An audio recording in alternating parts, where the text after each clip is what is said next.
In če ne neki moji osebni cilji, recimo jaz vidim tudi podcast, da je del nečega večjega. Se pravi, ko sem prej omenil nek spletni portal z vsebinami, da je pole podcast tisti z brezplačno vsebino, ki bo potem tudi ta portal delal neko reklamo. In mislim, itak širiti podcast samo zaradi tega, da je velik, da se širi, mislim, da tu ni cilj od podcasta. Podcast je ono, da se z njim ljudje povežejo, da vidijo pač, da je zanimiva vsebina, da je poučno, da je tudi fajn po eni strani. Hkrati pa pole, da daješ neke tudi vsebine brezplačne ven. Mogoče kakšne krajše posnetke, krajše podcaste, ne vem, na določene tematike, ne vem, kako je zdravo ali pa recimo, da jaz se pravim, neki cilji oziroma želje so ustvariti nek center oziroma nek center dobrega počutja oziroma v sklopu tega pole imeti tudi studio, kjer lahko potem rekordaš podcaste, pa recimo, da je tudi nek multinamenski studio, kjer bi pole lahko tudi fotkali, a pa recimo vi fotkali, a pa neka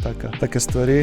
In pole, da se nekako povezuje vse, ne? Da recimo ta nek center dobrega počutja, center Benesere, da bi laufal s pomočjo podcasta, hkrati da bi bile neke spletne vsebine od zadaj, ne? Tako da tu je neka vizija, da bomo pa videli, kako bo. Bomo čez 5 let videli.